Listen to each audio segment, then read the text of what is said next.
Yeah. Hi, my name is Tony Cooke. Today I'm going to give you some information that may save you some money or save your life someday. We're going to be talking about items that need to be on a boat before you operate. We're going to also be talking about boats that are less than 25 foot. They could be manually powered or motor boats or sailboats. I've done hundreds of these inspections over the last 4 years. And so without ado, we're going to start with the definition of a boat.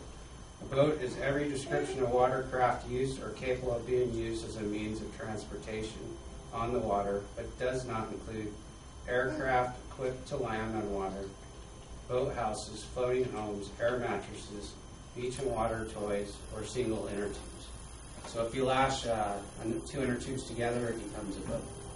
So first of all, we'll talk about manually propelled boats, and we'll talk about sailboats. So first you'll have to have a life jacket for each person on the boat. It's called a personal flotation device, type 1, 2, or 3. Type 1 is for offshore. It's the most buoyant. Type 2 is for near shore. And type 3 is what you commonly find in the department stores here, it's just a flotation aid. So each person on the boat has to have one. There's a type 4 that you have to have for 16 foot or over, and that's going to be a throwable device. And basically these are the two options. This is the most common part that isn't on a boat, what I'll find that's missing. So these are the two you'll see. And then another thing you have to have on manually propelled boats is you have to have a noise-making device, basically a sound-producing device. It has to be bell, horn, or whistle. And it's just till there are other people that are out there.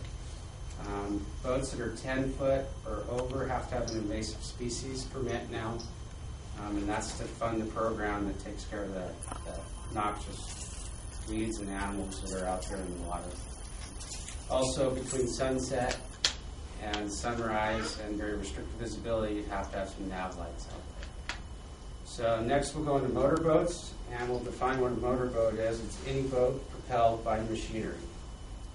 You have to have all these other things that we talked about, and in addition to, you'd have to have a fire extinguisher. It can be B1 or B2. What B means is for flammables, gasoline, and 1 and 2 is the size. And it has to be serviceable, which means it has to be able to propel, and it has to say on it marine, or U.S. Coast Guard approved. Those are the requirements for that. Also, you would have to have ventilation and a flame arrestor. Those come on the boat. They're made that way. And they're supposed to be there so that it keeps it from blowing up from flammable gases that could be in the boat, and it stops that. You also have to have an identifying number and decals. They are on the forward half of the boat. And they're 3 inches in height is what they have to be, block style, contrast to the color of the boat, and their spacing needs to be correct. And then you have to have a registration, what they call it's a certificate of number, and it just needs to be on the boat. It doesn't matter whose name it is as long as it's on the boat. And then there's a boater's ed card that's required on there now. Required on you, the operator. And it's for all operators. Over 10 horsepower needs to have this. And if you're 12 to 15, then any horsepower you would have to have this. So that pretty much covers what we're going to talk about today. Those are sailboats, motorboats, and manually propelled boats. And those are the required things. It's under 25-foot boats. So that covers that.